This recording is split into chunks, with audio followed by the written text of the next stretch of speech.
Blog Talk Radio.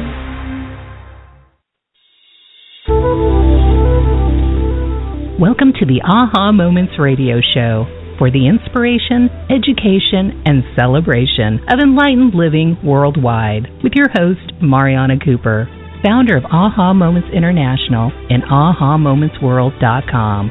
Tune in for the next hour and learn to trust your aha moments to lead the way to live a passionate and purposeful life. And now here's your host, Mari.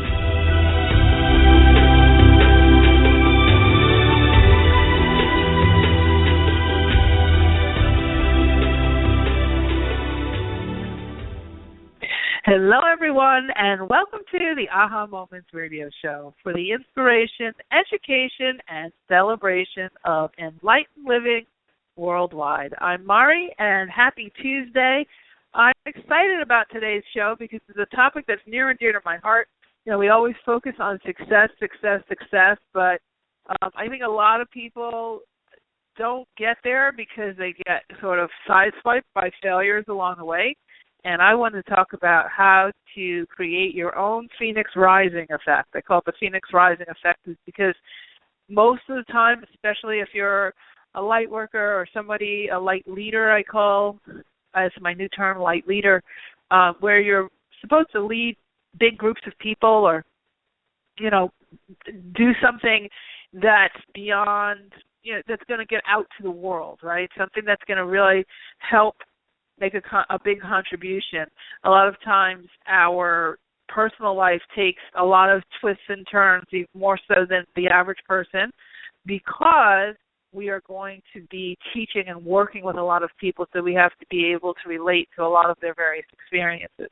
And when you are a leader of leaders, this happens in magnitude. I have many colleagues and friends and clients, actually, who have gone through some really amazing twists and turns in their lives as they've been on the trajectory public success, that public kind of contribution.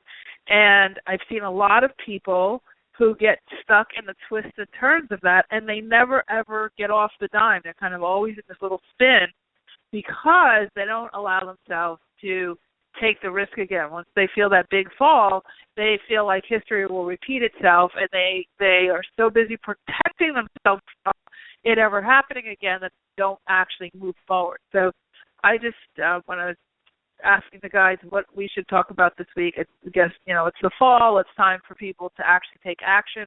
In the summer, it's kind of easier to kind of be asleep about this kind of thing and kind of keep putting it off. The weather's good. You're outside. You're doing, you know, fun things, hopefully, and it's easy to put this stuff off. But once the fall hits, like it is now, these things come to the surface because it is a time of action. It's a time of harvest, and we've got a lot going on. So this is, I think, is a great topic, and we're going to dive in a couple of minutes. There's two announcements, two things I wanted to talk about before we get into the topic, and that is, well, there's three. The first thing is, if you'd like to call in for a reading a little bit later for the day, you can do so at 347-215-9485. That's 347-215-9485. And we'll get to doing some readings a little bit later in the show. So get in the queue and let Sam chat with you and get you in the list to talk to me. So looking forward to that. The second thing is we are going through a very strange time energy-wise. We have Mercury in retrograde, which started last week. So we have another 2 weeks of that. It ends on October 8th. I believe it started on 16th, 17th of September, something like that last week. And then we have a lunar eclipse next week on the 28th. And there's also an equinox going on. So there's a whole lot of stuff. And I actually had made a decision not to kind of do what I used to do, which was announce the Mercury in retrograde and warn everybody and all this, because it really started to feel like we were starting to operate so much out of fear of the retrograde that people weren't able to get anything done. So I decided the last Mercury in retrograde to sit it out. I said, you know what, I'm going to just ignore Mercury in retrograde this time. And it actually made it for a much easier time because I just wasn't focusing on it. I was focusing on how I wanted things to be. Similar, but when you have eclipses and all these other things going on, and every astrologer on the planet is talking about it, it is something I want to bring up because I think it's always important to understand what the planets are doing, just so that you know that how much of your own engine needs to be engaged when you're doing your own personal work, whether it's manifesting or, just living life. Just, it doesn't even have to be spiritual work. It's just living life. And so when I think it's important for your own energetic hygiene to always have it as an aspect of something that you consider. Because in these types of times, what can happen is we overreact to things. We might catastrophize more. We might feel heavy energy. I know for me physically, I get very tired, and so that might be happening. And feel like you just need more caffeine or more sleep or more exercise. Sam and I were talking about that on the beginning of, before we came on the air. And these types of things can be very influenced by what's going on. I wouldn't say that you need to live by it every minute by minute by minute, because it does get a little over the top, and then you start letting something outside of you dictate what you choose to focus on, and whatever you focus on is what you create in your own world. So, but like I said, when we're dealing with an extreme like this, I think it's important to be prudent, so you're not beating yourself up or saying, oh my gosh, I need to go get a service because everything's wrong, or you're blowing up at your husband and you're like, what's wrong with you? And this is your hormones. No, it's the equinox. I mean, you have to kind of take things into consideration. And life is a very dynamic process. Now, other Mercury retrogrades that are just a Mercury retrograde, we're not having them during eclipse season. We had a solar eclipse not too long ago. Now we're having a lunar eclipse next week. I mean, there's a lot going on in the atmosphere. So just want to, give you a heads up about that. What you might want to do is take a hot salt bath. You might want to just be a little bit more nurturing with yourself, drinking more water, those types of things, just to ease, and think twice before you speak. When you are upset or stressed out, just, take the time to take that second deep breath and just take it down a little bit, glaring and things like that. Things are misconstrued. Be careful when you're sending those emails. It's very easy to be snippy in an email and get things kind of, spun around and out of control, before you know it. And it's easy to want to snap. If you're feeling, during this time, particularly sad or despondent about, something, you want to just maybe be willing to put it on the back burner for a week or two. See how you feel after the 8th of October when all this kind of subsides. And just roll with it. Just be willing to kind of take the high road for a little bit. Just doesn't mean you can't make decisions or whatever, but just go easy with yourself because there is a lot going on. All right, so that's that with our AHA energy check. And then the other thing I want to announce is, so our angel readings are over, and I have actually a new program, and it's called the Intuition Masters Program. If you saw the announcement for the radio show today, you saw the first announcement about the Intuition Masters Program. It's a very, very exclusive program. We have a few people in this because it's one-on-one. It's a 10-week one-on-one program for very serious light workers who really want to get fluid in their intuition, who want to work on, we customize it to whatever it is you want to work on, but it's really a very one-on-one, hands-on, customized program. And it's by application only. So you have to apply for it. I take a look at it. We see if it's going to be a good fit. And then you can participate in the program. So if you would like to learn more about that, make sure to check your inbox because you have an email in there about it. We'll send out a full announcement tomorrow. Take a look at that. And if you'd like more information, I'm not even doing a web page for this because I only have 3 spots left in the program. But I decided to open it up. I've been going like person by person by person because it was like invitation, application only. So when I had readings with people and things, I'd say to that person, I could feel like the guide that it's that person. So I have 3 spots left, and you can email me at support@ahamomentsinc.com. Support@ahamomentsinc.com. So there's, we have people who are working on their business. We have people work on personal issues. People who want to, eventually become an intuitive someday. There's lots of different things that we can do during those 10 weeks, but it is 1 hour a week with me for 10 weeks, and there is an application process. So, like I said, support.com if you'd like to consider participating in that. And actually, I think that is the end of today's announcements. Oh, we will be having our self-love project. That was a very popular call last week. Our self-love project training coming up.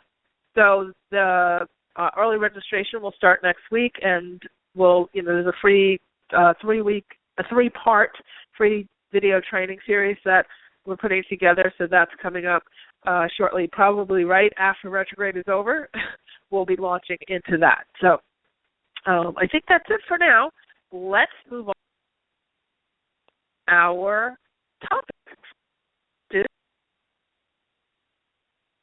And, sometimes it doesn't really require a big fall to feel a big thing to happen, to feel like you're taking a big fall.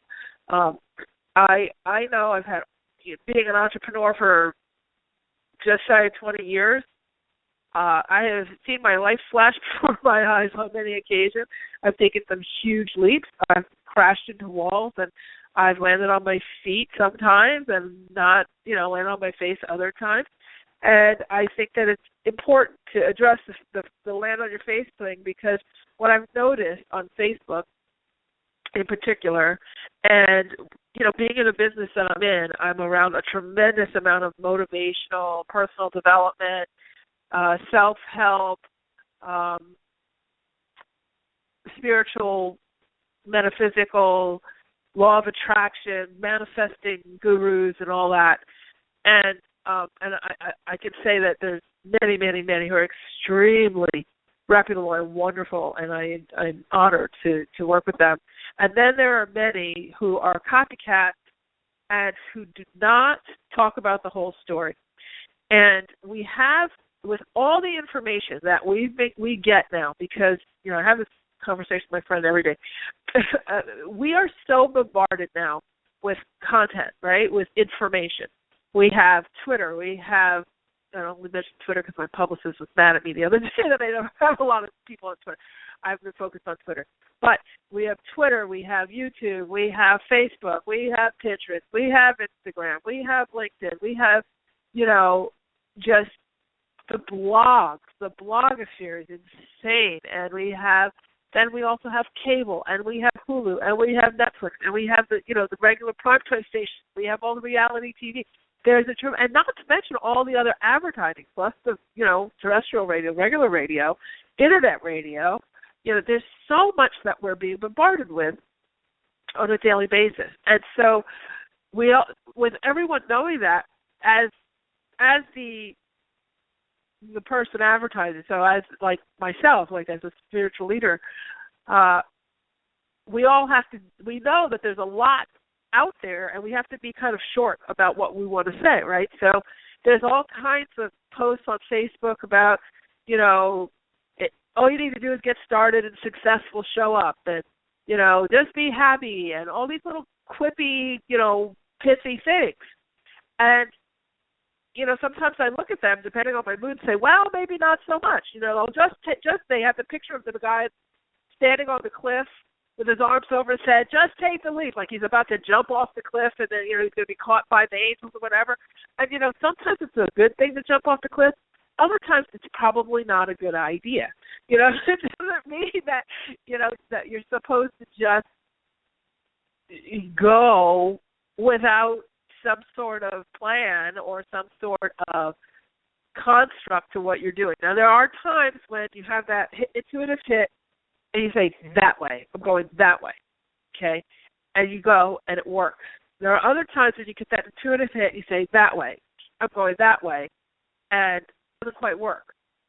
In fact, you kind of slam into the side of the mountain, and somebody has to rescue you out, and then they kind of prop you back up, put you on crutches, and you fall down again, and somebody else props you up. And this is life.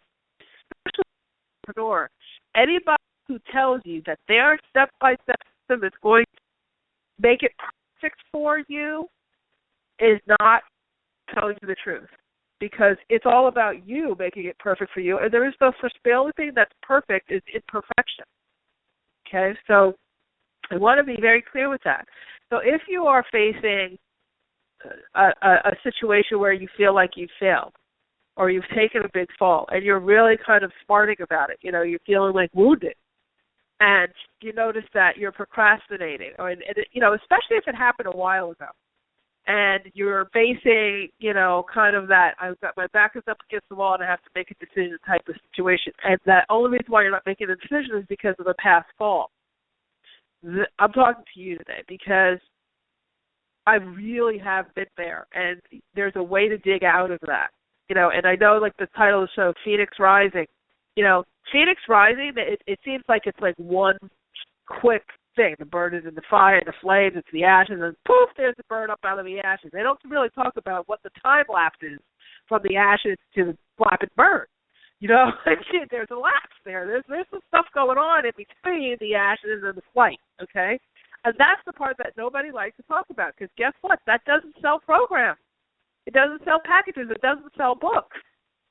It doesn't, but it's reality of life, that life is, one moment at a time, and life is really about what you focus on, and life is so much more in your control than you think. And if you are looking back at your past, I know some people that every single day, all the time, they default back to something that happened in their past. Whenever they're trying to justify something good or something bad, they default back to the time in their past. How many of you have, just tell stories about the past? I see people on Facebook all the time. It's like, when I used to, I just want to get back to where I was. I just want to go back there. I just want to be where I was 10 years ago. I just want to be where I was 12 years ago. Well, guess what? There is no way you'll ever be where you were 10 to 12 years ago. Ever. You won't even be where you were yesterday. Why? Because the frequency changes. You're not the same frequency. You're not even the same body, because our bodies regenerate themselves as well. But you're not. There's nothing that is going to get you to be back where you were 10 years ago. What you might want to say that's actually a better command to the energy is, I'd like to move forward. Or even better than that, I'd like to be present with everything I desire in the now, right now. Because ultimately, it's all available now. There are, learning curves and all that kind of stuff. So the first point I wanted to really make, though, was that please, please, please stop saying you want to go back anywhere to anything. Now, you might want to say, what I'd love to do is bring some of that confidence I had in my 20s forward to now. Okay? Bring some of that. I know when I was in my 20s, oh, boy, I could tell me anything. Especially when I was in corporate America. Oh, boy. I would pick up the phone and I would call anybody. I wanted to work on Janet Jackson's world tour. I picked up the phone. I called the manager. It was crazy. I wanted to work with Elizabeth Taylor on a fundraiser for AIDS. I called her people. I got letters from them and everything. You could tell me that I do something, just couldn't tell me. And then I went through a real dark night of the soul, mid-30s, and all that confidence just sort of went by the wayside. There was a lot of reflection. Now, when you get sideswiped by life, for my fiance passed away, gained a bunch of weight, there was I left my job, I left like kind of a life structure, and I was just like, whoa, I lost so much, and I've had lots of loss, relationships, all kinds of things. But what I learned was that those are the times when the universe is making you dive deep down into, I call it root development, where your roots are growing. A tree can only stand as tall as its roots are deep. So the root system grows. And then you see what pops up above the soil, right? If you're that tree it can maybe stand a bit, but it's not going to stand up to a storm. And a lot of our growth towards these big goals is underground, in the darkness. Doesn't mean that you're not growing. It just means, if you're not getting the blossoms on the trees. You're not getting the accolades. You're not getting all of the fancy stuff.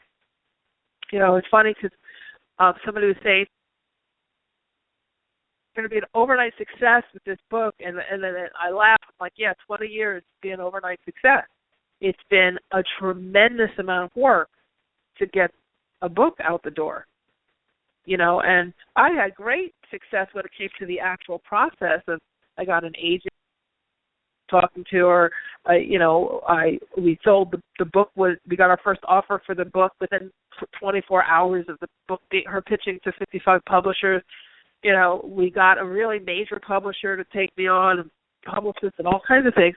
But that was just because I had worked for so long on telesummons, and we've over 500 episodes of shows, and just flop after flop after flop, and highs as well, and thousands of clients, and doing events and working with other people who are in the business, and joint venturing and telesummons, and on and on and on and on.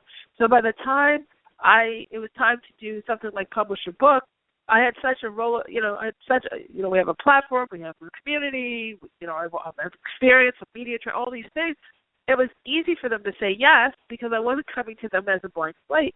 And for, as a sidebar, for anybody out there who wants to write a book and who wants to get traditionally published, and go beyond the self-publishing thing, you really do need to pay your dues and put in your work. And it's not a hard process if you have what they're looking for. Not hard at all. I mean, it's hard as far as a lot of work and a lot of, wanting to change things, whatever, but it's not hard as people who are selling all these programs on being self-published, trying to make traditional publishing seem like it's impossible. It's not impossible if you have what they want. If you've paid attention and you've done the legwork. So a lot of the stuff that you go through, part of that legwork is the failures. Because you learn so much underground. You learn so much. You stop, you reflect. And what it also builds, particularly wants to know about, it builds empathy. I used to watch some of my friends in corporate America, and then they were making money, and they were sitting real high on the mountaintop, and they had their cars and their kids and their this and their that. Hadn't been through any loss, hadn't been through any criticism, hadn't been through, and they were just banging it up the corporate ladder. And then one day there was a layoff, or one day somebody died, or one day they got a divorce, or one day something happened, the money ran out, or something happened. And that same person that used to put people down and snicker behind their backs and all that kind of stuff, all of a sudden was one of those people. And let me tell you, totally different people now. Totally, got rid of the husband, the old house, whatever, and they're totally different people and so much happier because they found themselves within within the ashes. There's a lot of gold in those ashes, a lot of gold. So there are big types of falls and there's all types of falls. We have what I call the dark night of the soul, and I think we've talked about that on the show in the past, but essentially we have our various life categories. We have our relationships, our job, our health, our money, our finances and whatnot, our families, and most of the time most people have one or two or three or sometimes four of those categories are really pretty on par all the time. Some people are just money people. No matter what happens to them, they have money, but they may not have health. Right? They're always in the hospital. They're always at the doctor. They're always, so their weaker constitution is the health. Their learning category, I call them, might be health, where you have, some people have chronic money issues, like they just can't seem to get on their feet financially. And it's just like every time you talk to them, you think, oh, are you better now? And it's like, well, no, not really. And regardless of the cause, it's just kind of their sheet for learning, their platform for learning is in the area of finance. That's where they're going to learn their empathy lessons. That's where they're going to learn their soul acceleration lessons.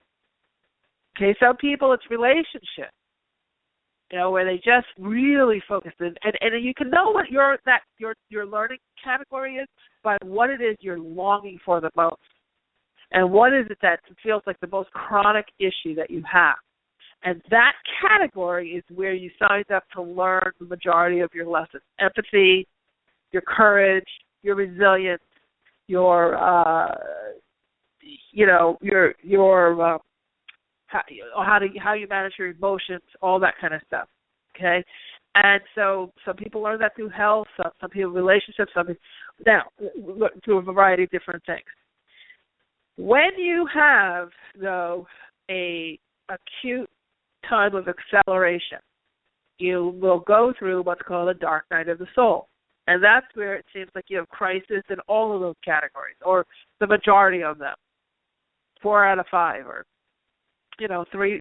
I would say, let's say there's 6 categories. I say when you get to that 4 areas feel like they're collapsing around you, that's a dark night of the soul.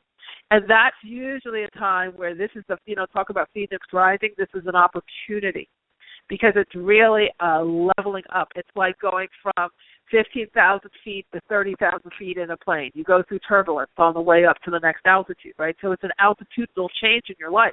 So some people literally commit suicide over it because they can't figure out, they don't know that it's really an altitude shift, that you're being accelerated, that you're being, pushed forward, that you're taking a quantum leap. It's like the gymnast punching off the board and going over the vault.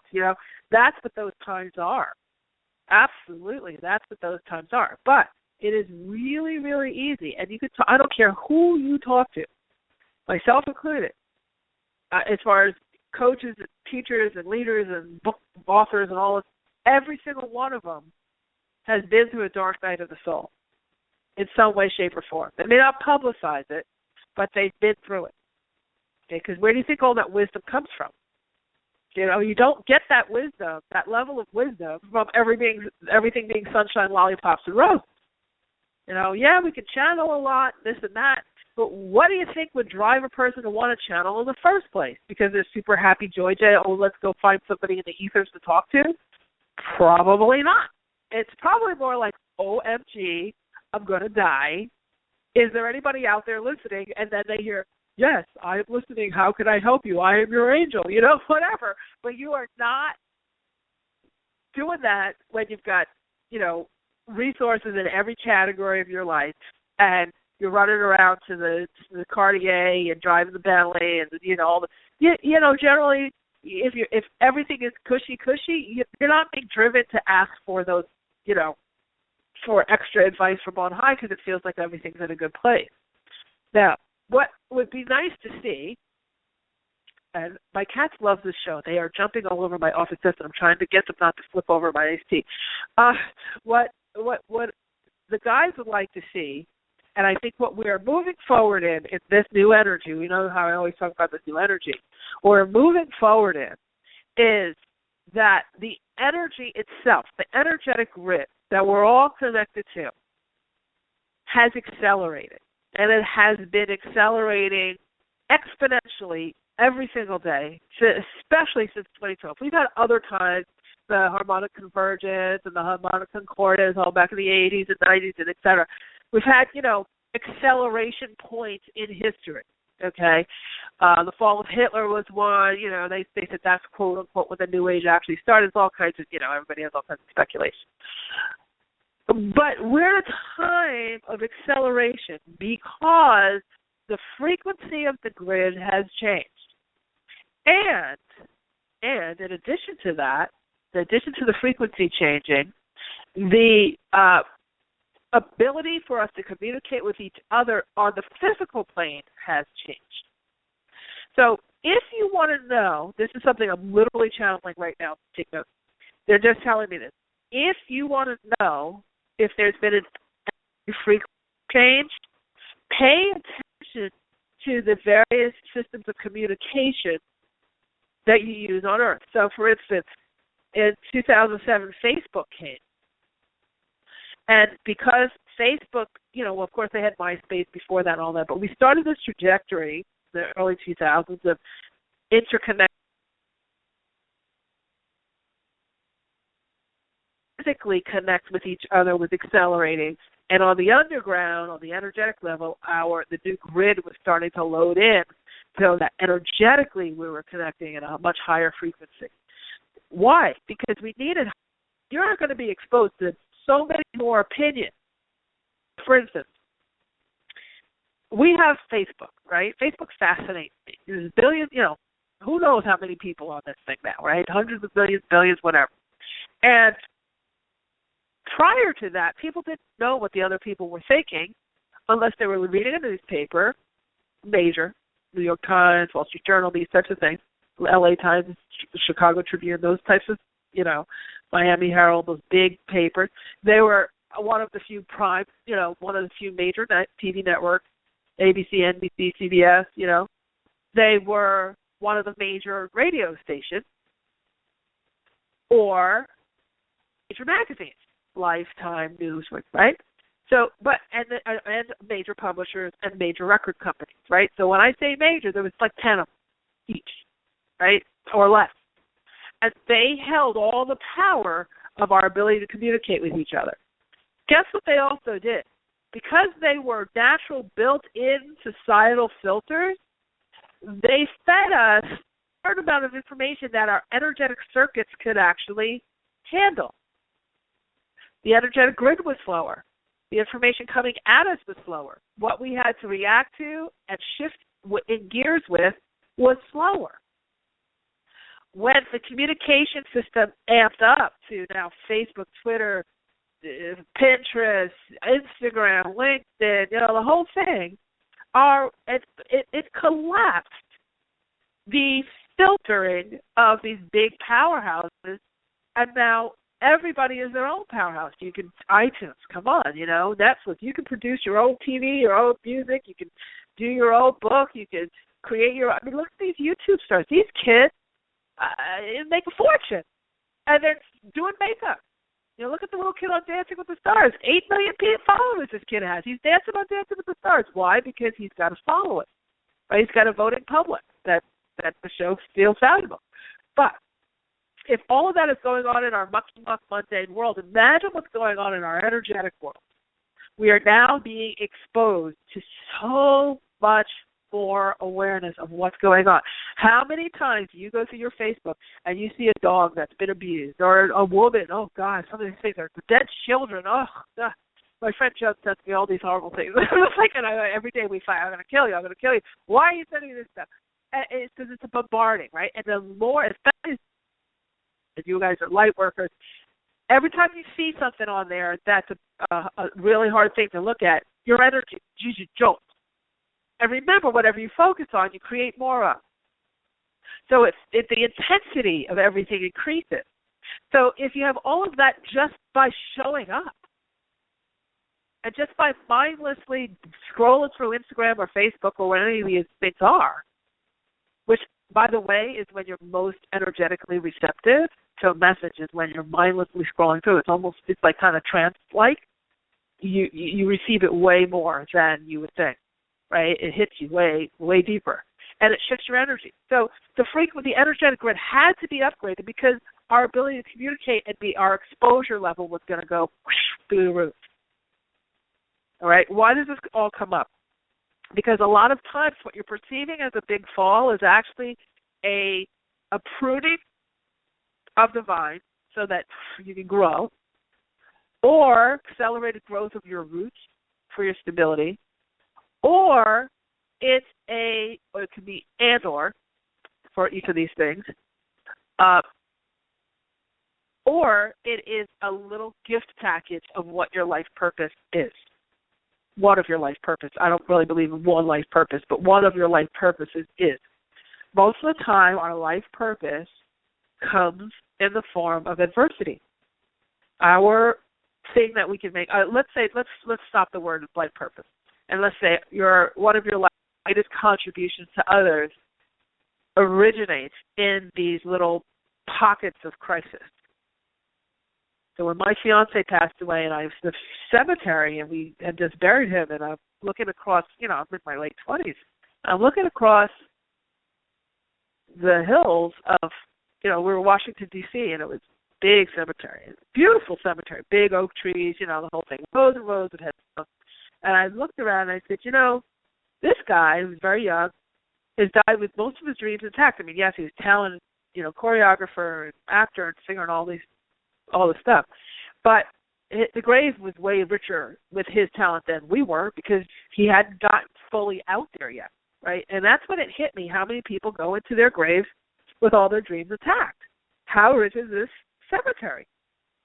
How rich is this soil with people who have not risen out of the ashes, who have gotten sideswiped, misidentified what that was, did not bounce out of it, or who blamed it on somebody else, or who gave all their energy to their kids and figured their kids will make something of themselves. They're lost. How many people have done that? And that's when it hit me. That was like a massive turning point for me, that I needed to focus on helping people get their work out to the world. And that sort of intertwined over the years with, you know, the whole intuitive thing. And, you know, I won't go into that whole story at this point, but I would just say that was a terrible time for me, but it was a big, giant apricot seed being put into the ground, you know, for an entire career, and with ridiculous number of twists and turns. So when you're going through these things yourself, when you're in these dark night of your soul, the most important, there's a couple of really things that, you know, when you're down in the trenches of this kind of stuff, it's really important. This is part of the rising from the ashes system, is you want to have 3 different support systems. And a lot of people stop with the first one. The first support system is friends and family, if they can relate, and that's a big if. The second one, because some of them are going to tell you, well, you know, you should have stayed in corporate. Like my mom was saying, well, if you just stayed with that phone company, maybe you wouldn't be so stressed out, you know, because I was going through a hard time in my business. And, you know, to her, you know, corporate was the safe place. But anyway, your friends and family support system 1, or A, let's call it support system A. Professionals, mental health professionals, okay? Do not be shy with that. Okay, and I'm not talking life coaches per se. I'm talking about like a true mental health practitioner, psychotherapist, social worker, that type of person. That's one tier. Of course, life coaches are another tier for sure. But you want to go to those professionals who can really evaluate where you are at stability-wise. If you've been going through a major trauma, I know on some readings, people call me for a reading and I really need mental health. I happen to have a degree in psychology, in a background in the mental health field, and was med certified and all that, so I kind of know my way around. But I can always tell when somebody really needs more mental health support than they do a reading with the angels or an Akashic record thing or even a coaching, right? They need more systematic support. So professionals who are adept at working with whatever issue you're going through. So maybe if you're dealing with something with your taxes, you're going to go to a tax attorney to get help, to get somebody in the arena who sees all these things all day long. They see all the catastrophes. They know how to get you out of it. That's the type of thing you need to seek out. You know, if it's mental health, you're depressed, if you're sad, if you're angry, you need to go to someone who has a good, solid, reliable, duplicatable system to help you to lead into. Doesn't mean that you won't evolve into something else or a more energetic spiritual thing, but I think a lot of times we really do need to focus it, you know, where the issue is at hand.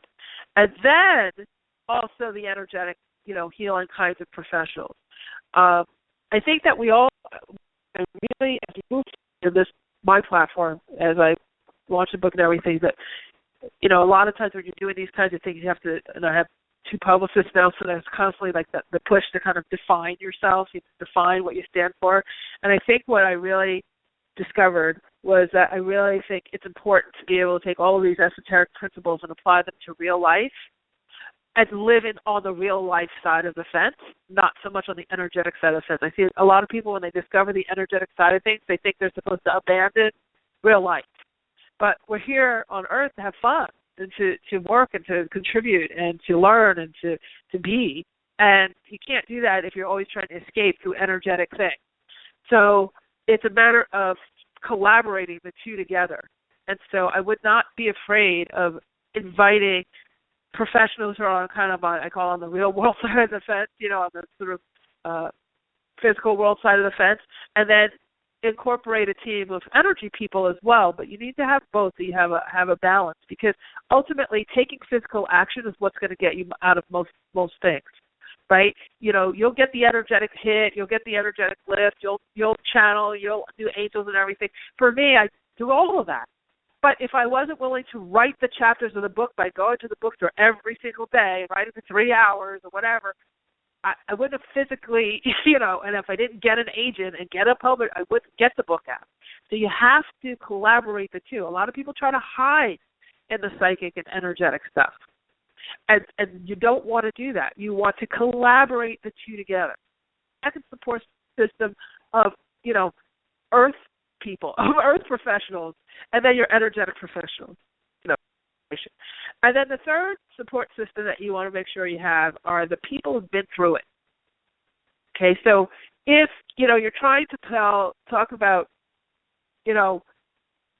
your issue with your relationship to someone who has never been married or who has never, who had a horrible divorce or whatever, it's probably not the best person.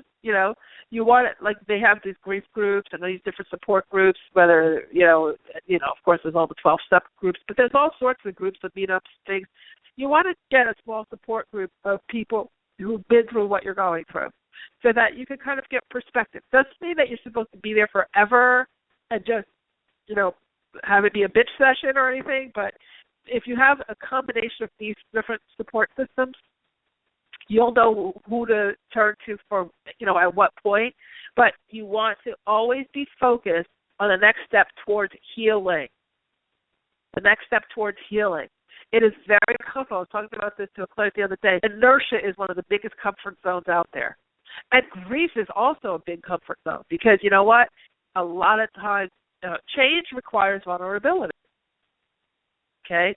So when we stay grief-stricken, angry, sad, I'm procrastinating, I don't know why am I stuck, why tell me why I'm stuck. You're stuck because you like inertia.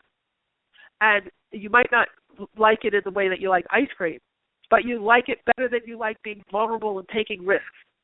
So you pick inertia each day. At the end of the day, you pick it. At the end of the day, you pick it. Now, it might be, and that's what was my next point and will be my last point because we're going to get to some readings. Everything is a choice, and at some point, you go through the severity of the whatever, or you kind of get on the other side, but then there's that kind of like shell shock kind of time where you're just like, oh God, it just went through it. It's over, but oh my goodness, and then you kind of retreat and all that. Then you make a choice, and it's healthy to retreat, by the way, but then it's also healthy to get back in the saddle, and that's the rising part. Process. This is the bird rising up out of the ashes. So when you get back in the saddle and you start to operate and expand in your world again, okay, having your band of support to teach will help you. They'll have perspective that you may not have because you're involved, and they'll be able to tell you, it's time. It's time for you to step forward now. It's time. I know it might feel a little, vulnerable, and it's been kind of comfy cozy being in this kind of, I had a horrible thing happen to me, and I just, but it's important that that support team can give you perspective of when it's time for you to move on. And you'll also know in your body and in your energy, okay, and one day you just become less emotionally charged and less emotionally charged and less emotionally charged, and you'll look back at the issues and say, yeah, that happened. And, doesn't mean you might get a little, a little tinge of something. But for the most part, time really does heal all wounds. And, this rising part is really about the expansion into the world again. And then taking whatever it is you went through, which is why it's important to keep a journal of all this stuff and your different, milestones and backslides along the way. But journaling and getting to that next level where you can gift this experience and become part of one of those support teams for someone else. Many friends who call me and say, Marty, I have this business I'm starting, and I just have to talk to you. I want to talk to you about, wherever piece of the business they're in, because they know that 9 times out of 10, whatever they're going through, I've been through it at some point in the last 20 years. And I said, oh, yeah, that. Oh, yeah, that's just this, and then like, oh, really? I didn't fail? Nope, you didn't fail. That's just normal. No, I'll keep going, do this. It's part of the process. Okay, so you get an adversity, you overcome it. You feel great about yourself for overcoming it, and then you gift back some of that wisdom. There's a saying that says, anyone can learn from their own mistakes, but it takes a wise man to learn from the mistakes of others. And when you're willing to share what those mistakes are or were, it really can be a gift. It really could be a gift to someone else getting their work out the world a little sooner than you did. So I'm going to stop here. I'm going to just give you the number. Call in. It's 347-215. Almost forgot it. 9485. It's 347-215-9485. And we're going to start right now with some calls. I see Sam has you guys lined up. If you've been waiting on the phone, thank you. And please come back to the phone now so that when we swing by, you are actually still there. Okay, so first we have Diana in Florida. Hi, Diana. Hi, that was great. Am I muted? Oh, good. Yeah, oh, you can hear me. I okay, hear you. I thought I was muted. I think you've answered my questions, but I want to tell you what happened today, and I'll be quick so everybody else can talk. Okay. I have a circle of crystals, and I have my Zapatio scale tuning forks, and I sing, the things that I'm thankful for. My big bottle of greens. Now, this has been going on for 3 months now. They cost like $100. I'm thankful I get to walk in that health food store with $100 and buy my big bottle of greens for my light body. I'm a light worker. I work a lot, so work a lot, put on my feet. So anyway. That's one of them, and I don't need to tell you the rest of them because what happened today related to that one. So after using the restroom, I look in the mirror and I say, you are worthy of a big bottle of greens, you know that. Somebody knocks on the door. Now this week I had received a bunch of meat, like hamburger and pork and ribs and things that I've been trying to make that, I just don't desire. And somebody knocks on the door, and I decide to answer it because I'm hoping it's my computer I manifest that I have every day because 49 are coming to the door because I'm going to give 48 of them to people like me. But anyway, it was a man driving a meat truck. Oh, wow. Meat. So it was the universe. What was the universe telling me? Because I've been struggling just to get through all this free meat that was given me, and I've practically pleaded, you are worthy of a bottle of greens, I finally reached my 2-month limit of asking for that. And This is what I get. I get somebody to ask me if I want some meat. And then I told him I really need a big bottle of greens. I have to stop you because I think that I thank you for the story, but I have to get on to the next person. And it's very clear that you have a really strong connection with whatever it is you're doing down there in Florida, and that you are attracting in, by your very focus, what you are looking for. So congratulations on that. Thanks for sharing. We're going to move on to the next person, and that would be Stephanie in Arkansas. Hi, Stephanie. Hello. Hi. How are you? I'm good. How are you? I'm good. What's your question? My question, I went through a divorce several years ago, and last night I was looking through some old notebooks from that time because retrograde. Right. And I feel like I've bounced back, but reading that got me thinking about whether I'm still stuck with some stuff from back then, especially in the area of finances, and a little bit health, but mostly finances. And I'm not sure what you can see around that or how to heal from it because it's so subconscious. Okay, so I'm a little confused. So you said you're looking at journals that I kept around the time that I was going through the divorce. Right. No, that part I got. And so okay. Now, when you start to read things like that, and I know that happened to me when I was moving, I literally, like an idiot, bought like 16 boxes of journals from New York to California. Ridiculous. But I didn't have time to go through them because I said, well, that's what I thought. Like, who knows what's going to happen when I write my memoirs, you know?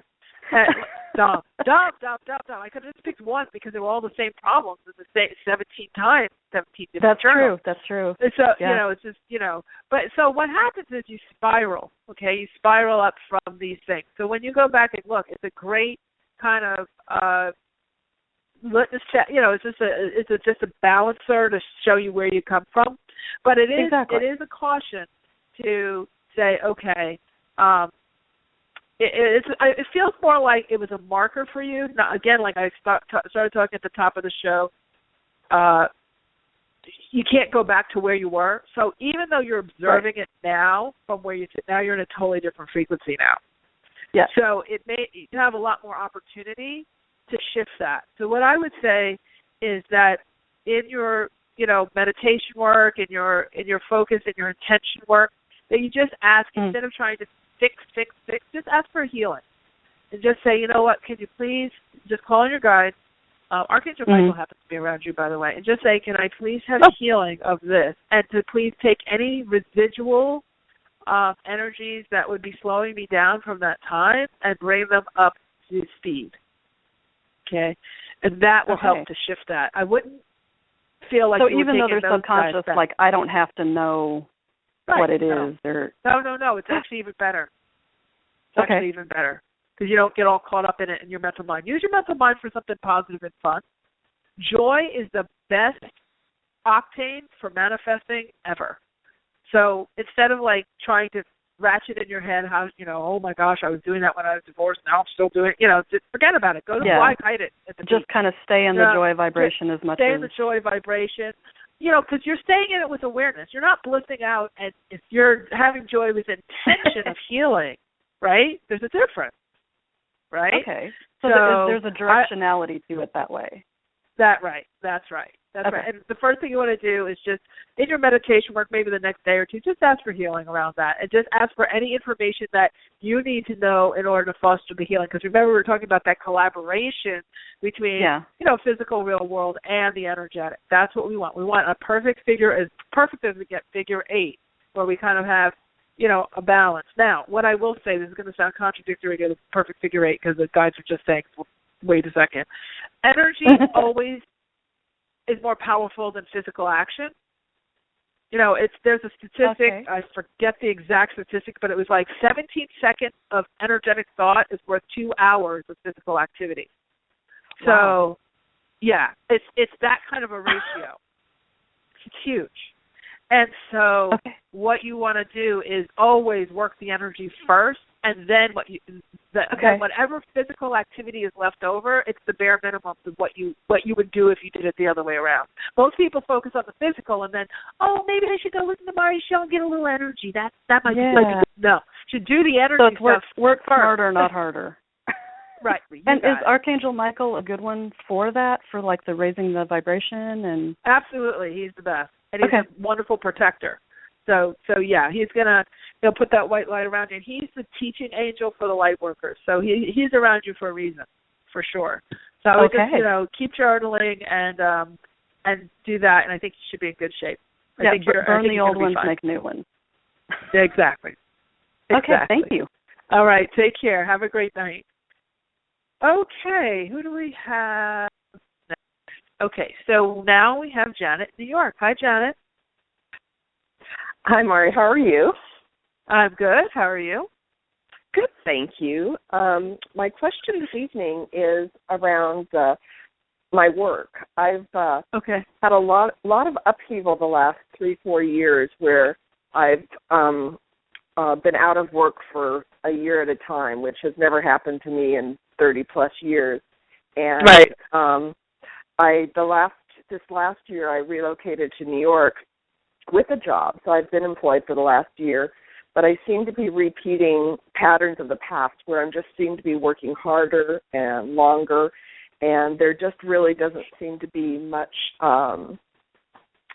job satisfaction. It doesn't feed me what I don't know, there's not a lot of joy around it. And so I just seem to be repeating these patterns, and it seems to be getting harder and harder. And I'm doing the job's fine and things are going okay, but it's just not very rewarding. And I just if there's any input or thoughts you might have.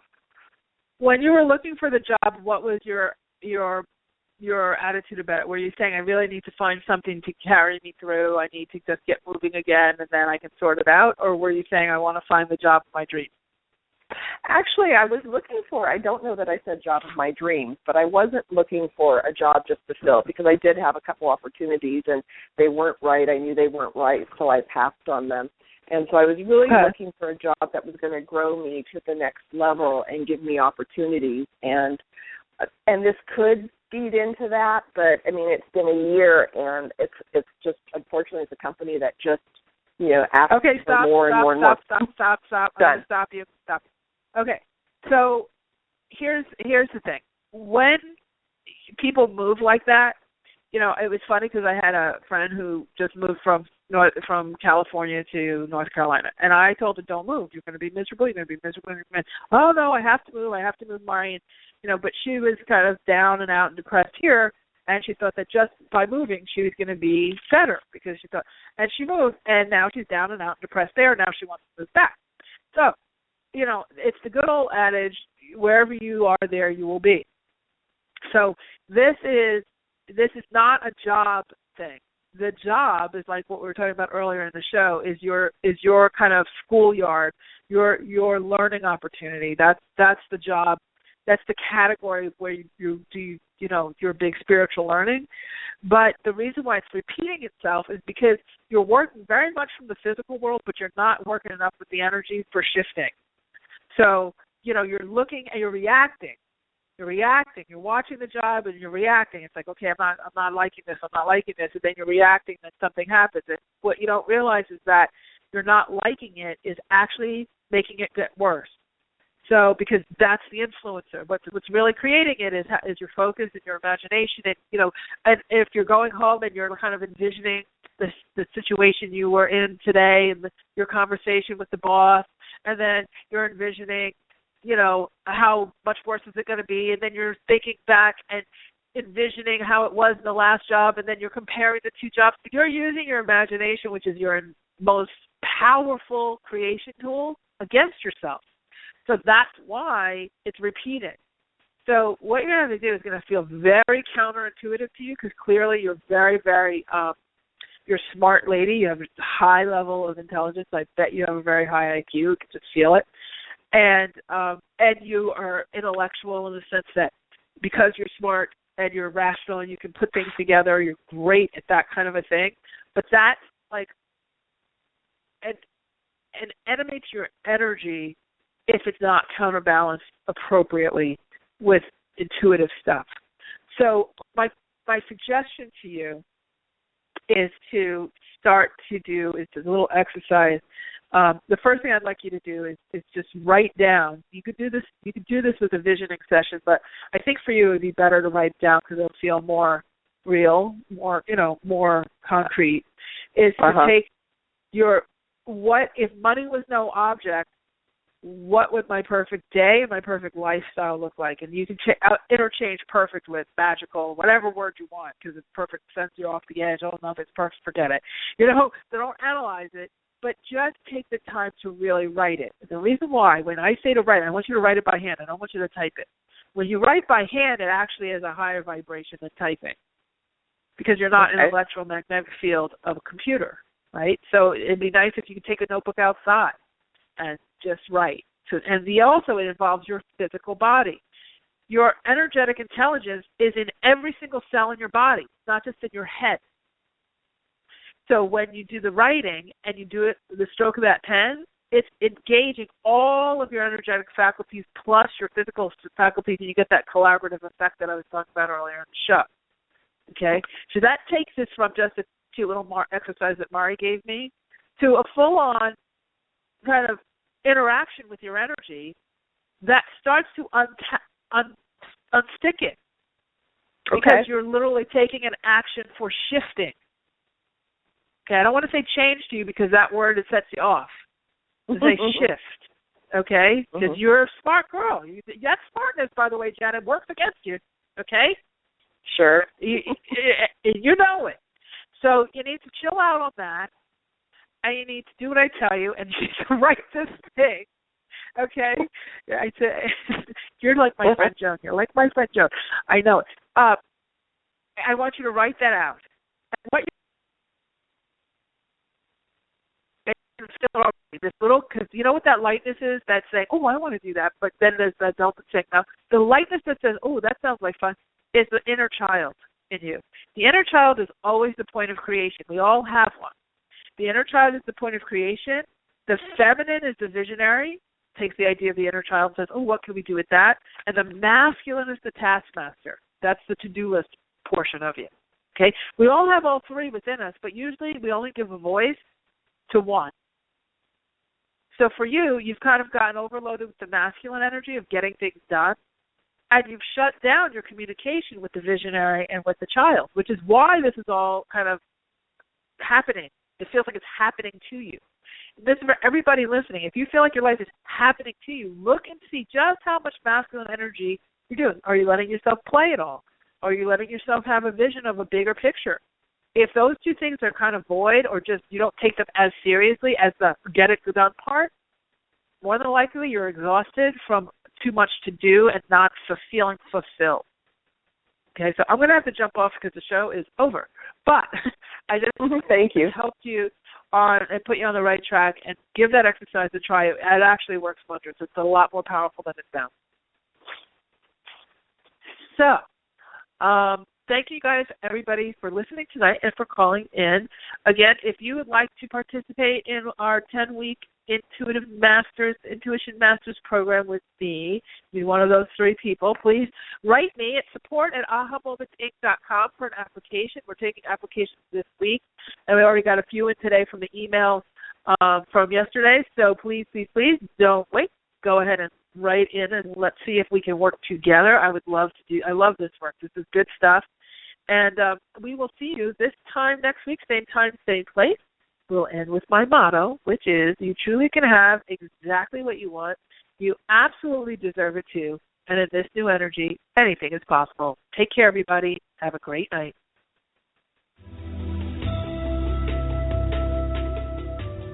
You've been listening to the Aha Moments radio show with your host, Mari.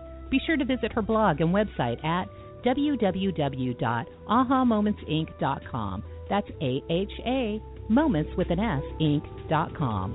Also join Mari on Facebook at www.facebook.com/ahamomentsinc and Twitter at twitter.com/ahamoments.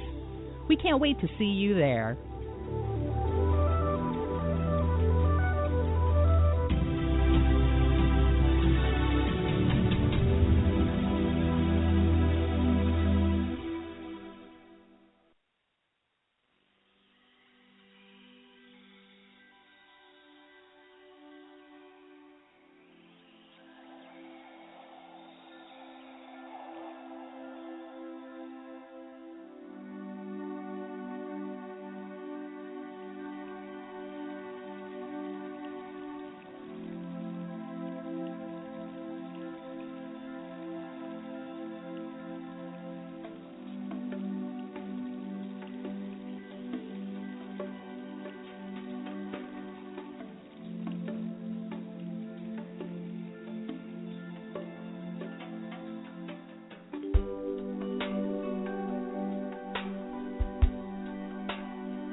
that